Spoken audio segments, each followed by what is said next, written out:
Questions about the U.S. Persian Gulf troop escalation. Iraq talks peace but stands pat. And Israel debates a ban on Arab workers. This is the CBS Evening News. Dan Rattle reporting. Good evening. President Bush's sudden move to double U.S. forces in the Persian Gulf came in for some tough questioning today. World leaders called for more diplomatic efforts, and in this country, members of Congress pointed out that Mr. Bush took his high-risk military gamble without consulting the Congress or the American people.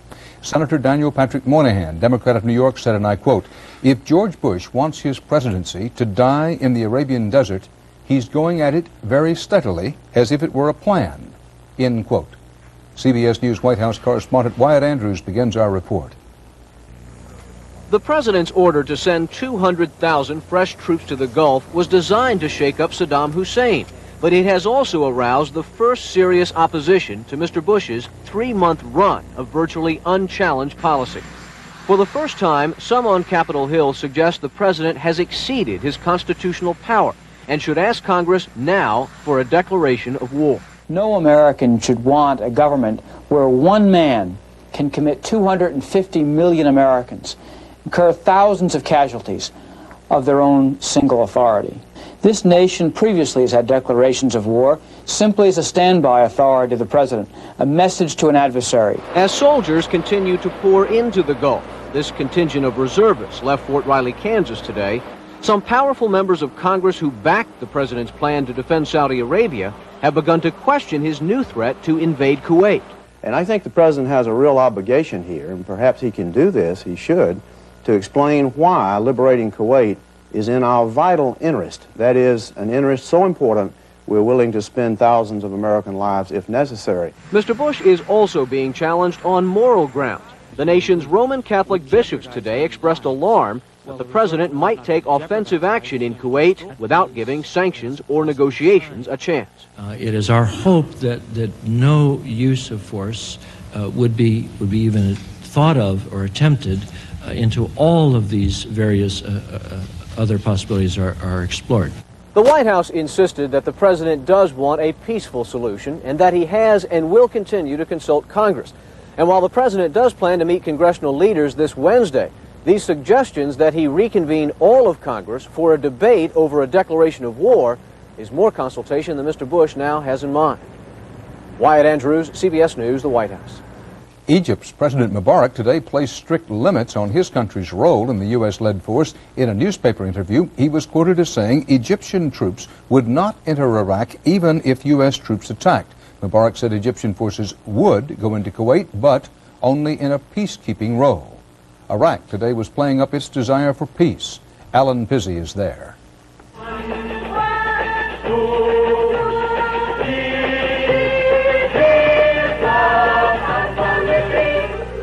It's called the World Peace and Friendship Camp, a honeymoon resort in the Tigris River that has been sectioned off to give peace activists a place to work.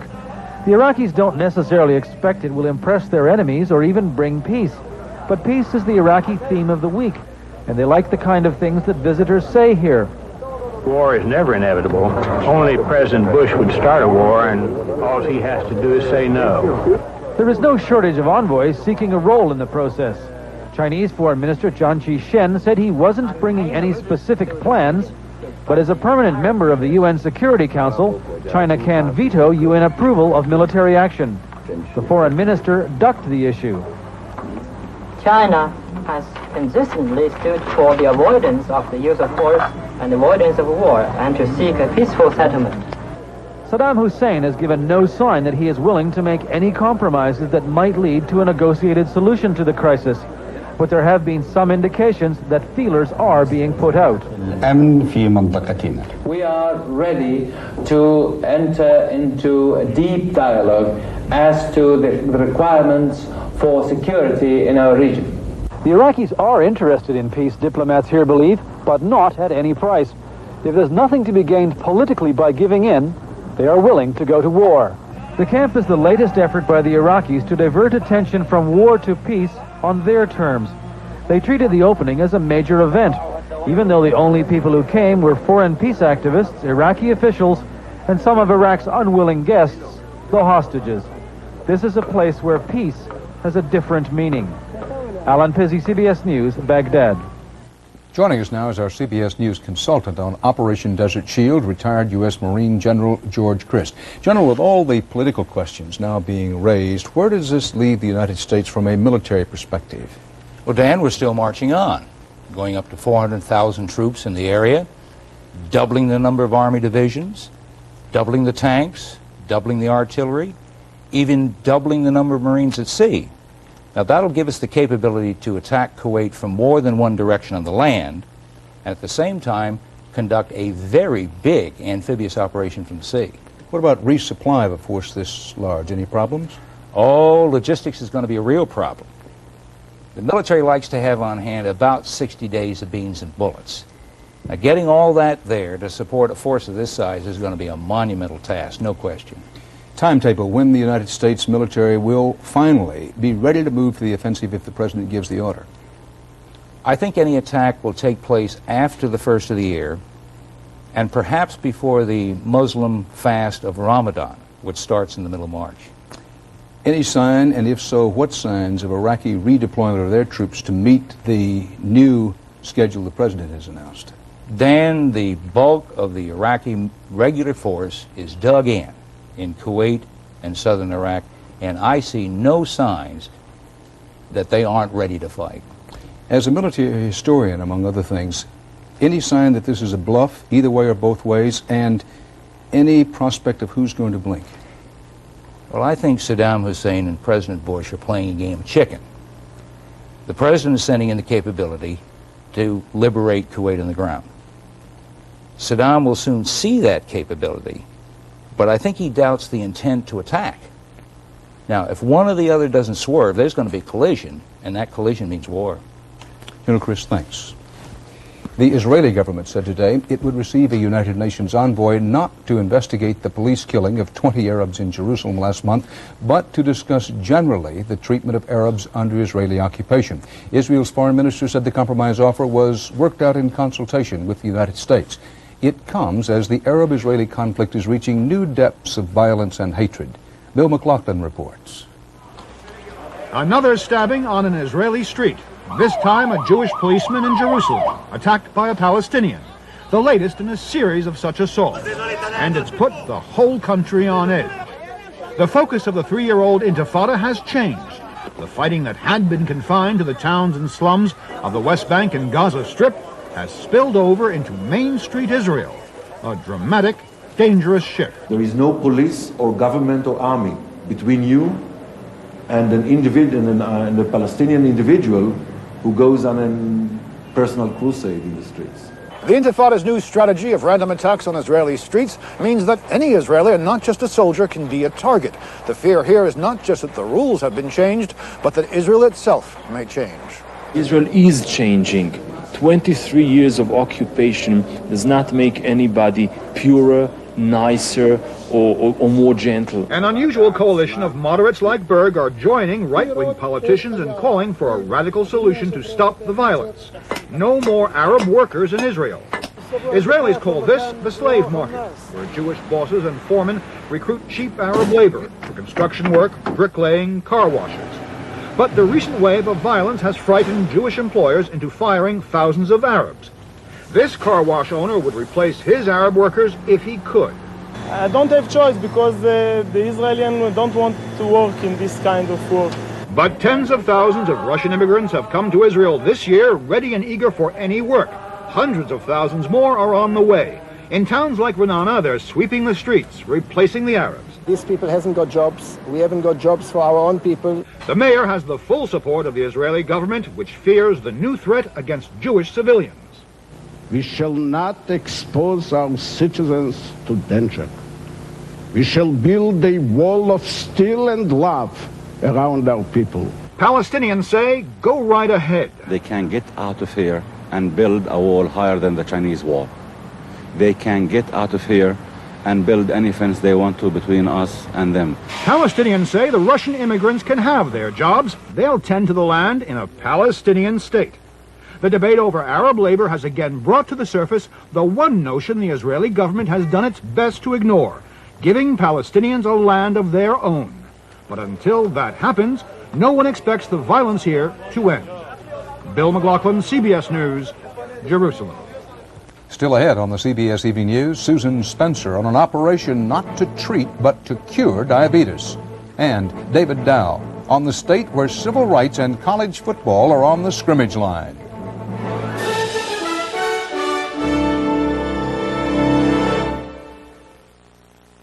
Did you know a lot of businesses didn't get the big savings other long-distance companies promised?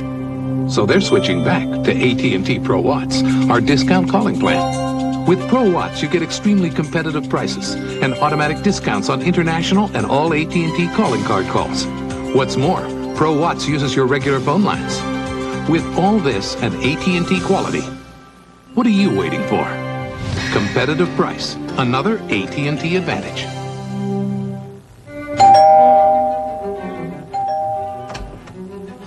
Hello. I'm sorry to bother you, but I'm having a dinner party and I've run out of coffee. Come in. Thank you. Oh, just a minute. Would Taster's Choice be too good for your guests? Oh, I think they could get used to it. It's a very sophisticated coffee. They have very sophisticated taste. Do they? Yes. Well, I must be getting back. Savor the sophisticated taste of Taster's Choice. So, have you met your new neighbor yet? Oh, I've popped in for coffee. The product. The proving grounds. The results.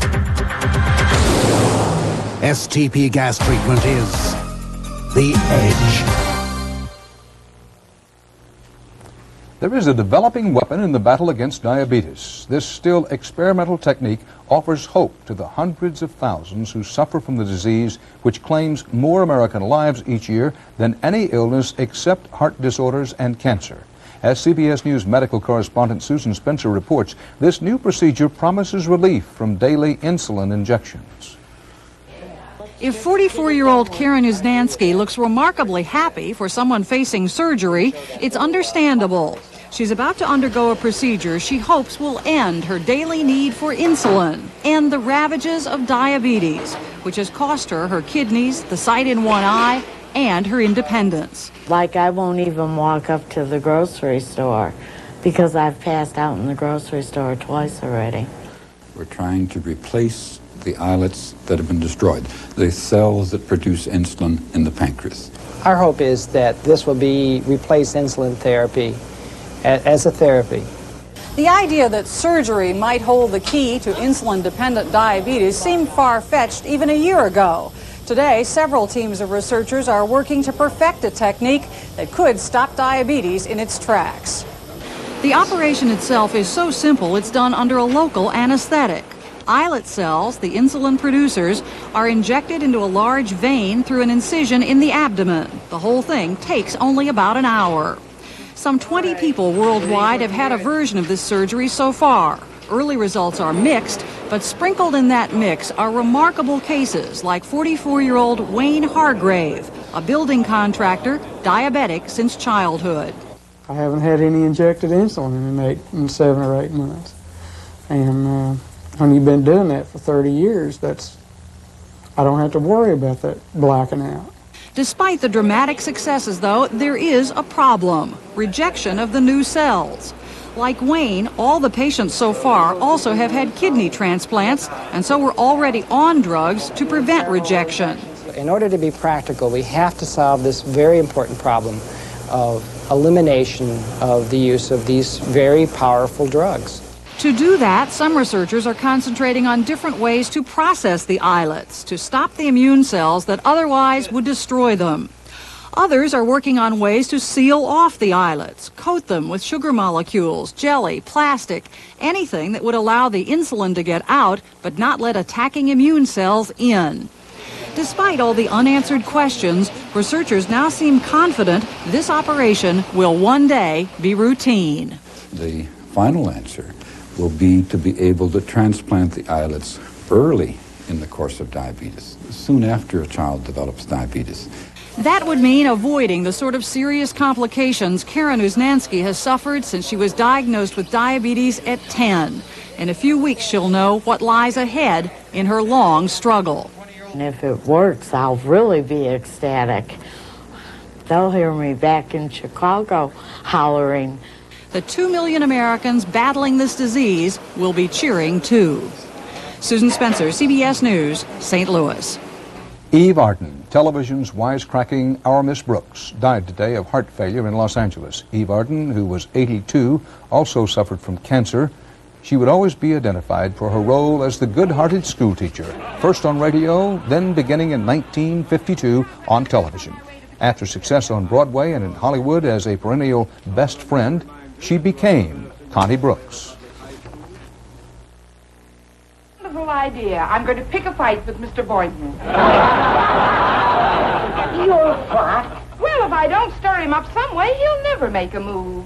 But if I can get him into a good, lively battle, think of the fun we'll have making up. Eve Arden achieved Hollywood acclaim in Stage Door in 1937 and was nominated for an Academy Award in Mildred Pierce. But after her television heyday, she said, "I can't shake the image. I'm accustomed to being Miss Brooks." Stay with us now for more news, including Bill Whitaker on the real estate boom that is gobbling up old Japan.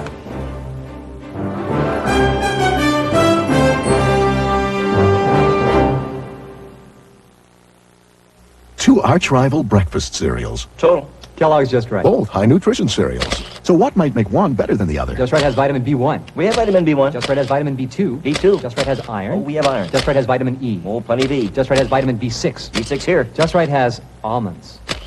Just Right has sweet dates, plump raisins, plus 4 different tasty grains. Just Right has 2 out of 3 people preferring our taste, which means Just Right is just better. Kellogg's Just Right. It's the taste that makes it just better.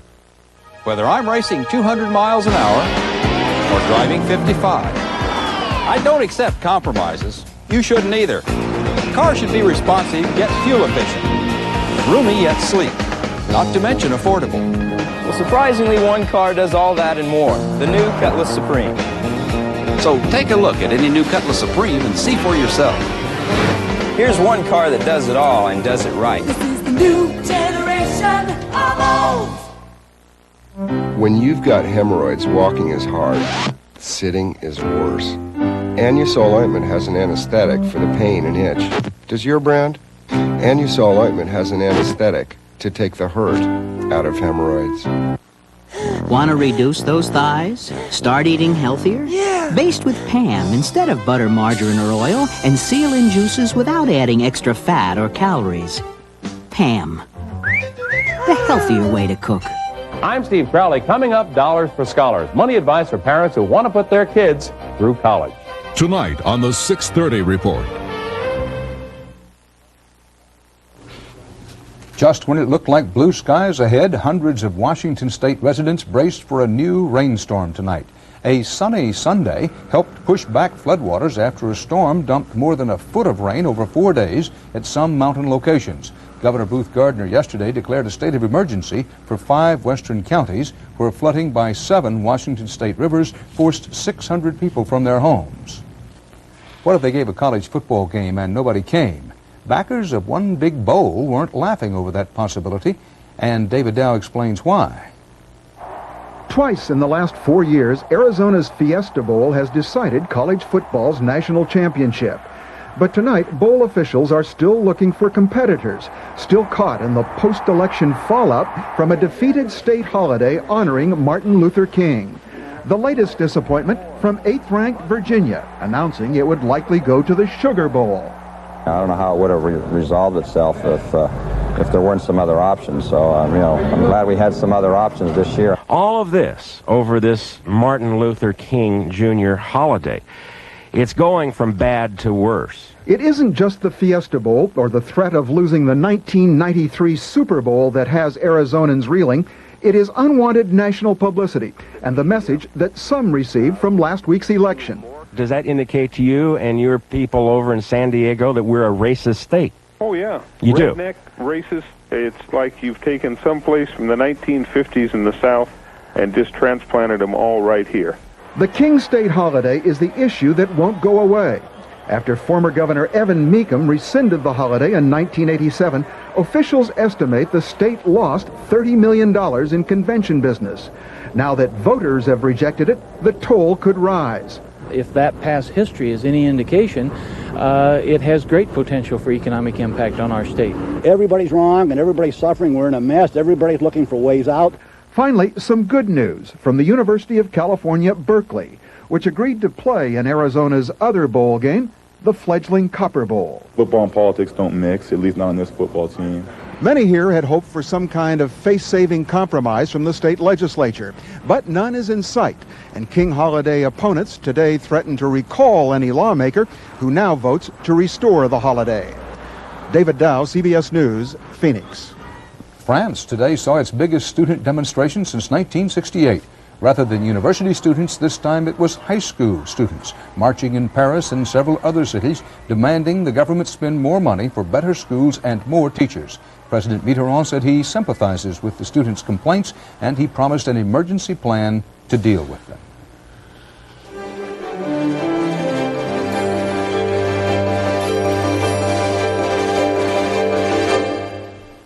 A callus makes you feel like you're walking on stones, but Dr. Scholl's callus removers get rid of the pain by getting rid of the callus safely and effectively. We guarantee it. Get Dr. Scholl's callus removers and stone removers. Dr. Scholl's. When Bill Denby was in Vietnam, he dreamed of coming home and playing a little basketball. A dream that all but died when he lost both legs to a Viet Cong rocket. But then researchers discovered that a DuPont plastic could help make truly lifelike artificial limbs. Now Bill's back, and some say he hasn't lost a step. At DuPont, we make the things that make a difference. Better things for better living. Honey, have you seen my cellular phone? When you leave home, Honey, is it in my coat pocket? Motorola durability is one thing I'm late for my meeting with Bob. you don't want to leave behind. Where is that thing? Good boy. Way to go, pal. So ask for Motorola, Hello? Bob. because the way we put them together sets us apart. Honey, where's my other shoe? Honey, okay, it's turned on and all ready to go, all right? Hi, Oh, my baby. I'm your dad. Over here. Katie, Honey, Katie, over here. Angel. This precious moment was brought to you by a 4-year-old in the easy-to-use Canon E57 camcorder. 65 heads of state and representatives from nearly 100 other countries gathered at the Imperial Palace in Tokyo today for the enthronement of Emperor Akihito. The traditional ceremony was criticized by some Japanese as a relic of the age of emperor worship and Japanese militarism. Leftist radicals were blamed for more than 30 violent incidents of protest in Tokyo, but no one was seriously hurt.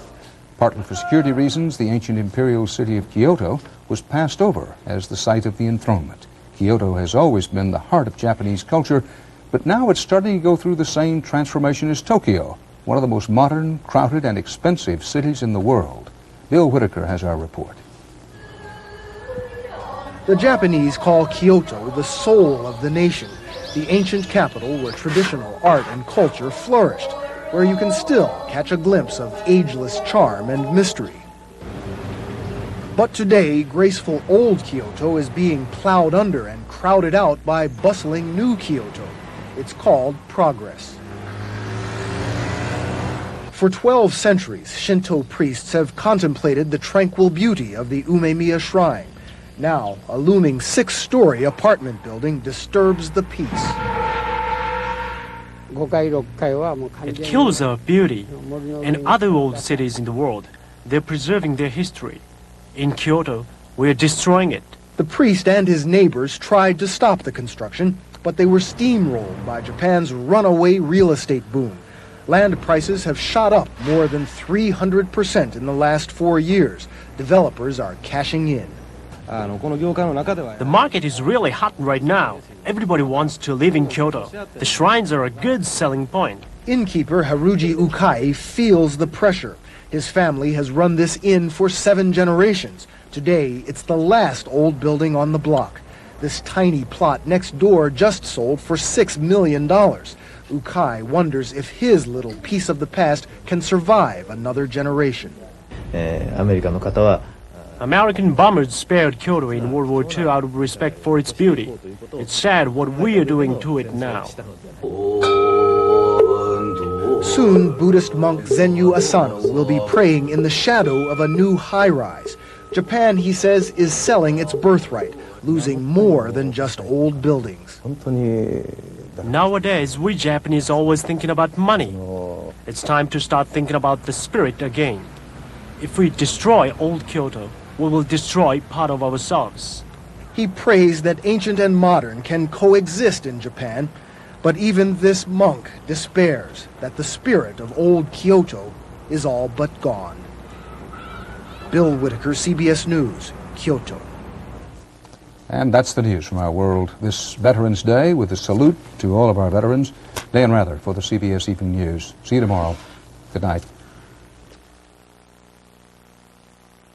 Presto has a great idea. Shoot some slices, shoot some shreds, shoot some salad, salad shooter. Now, Presto has a great big idea. Professional salad shooter slicer shredder. Big capacity, holds a lot, shoots a lot. Powerful, fast, a variety of cutting blades so you can point and slice thick, slice thin, shred right into the bowl, even ripple cut. Chop, grate right where you want. Clean up easy, dishwasher safe, store anywhere. Salad shooter. Original, cordless, now professional salad shooter.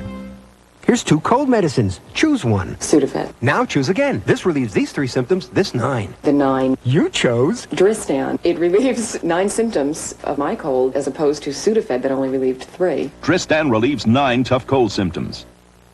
The day may come when all dishwashers will get your dishes sparkling clean and run quietly enough to let you talk on the phone. But isn't it nice to know Whirlpool Quiet Wash dishwashers will do it today? Whirlpool.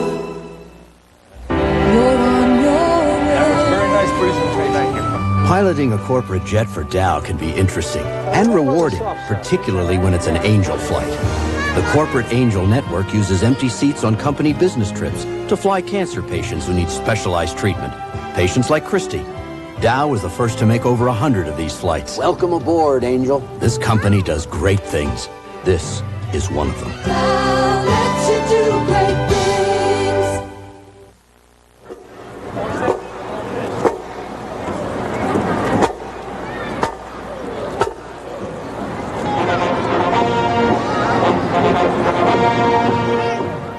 I'm Paula Zahn. And I'm Harry Smith. Are you single and in search of the right mate? An inside look at the frustrations of dating tomorrow on CBS Evening.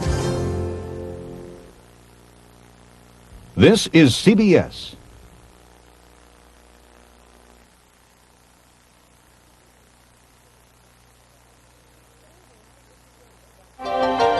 Good evening, I'm Vicki Yates. And I'm Chris Clark. Coming up on News Channel 5's 6 o'clock report, how can you know if you're renting a safe place to live? Nashville's Farmers Market may have a new home. We'll tell you when and where. And visit the Banjo Institute in tonight's Friends Report. We'll have those stories, an accident at Oscar Mayer, and why we are proud of a big award. The 6 o'clock report is next. Join us.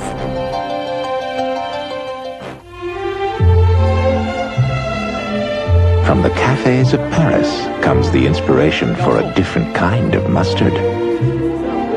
Grey Poupon Parisian. Created especially for sandwiches, its distinctive flavor gives even the simplest foods a sophisticated accent. Pardon me, would you have any Grey Poupon Parisian? But of course. Grey Poupon Parisian mustard, another of life's finer pleasures. People ask me how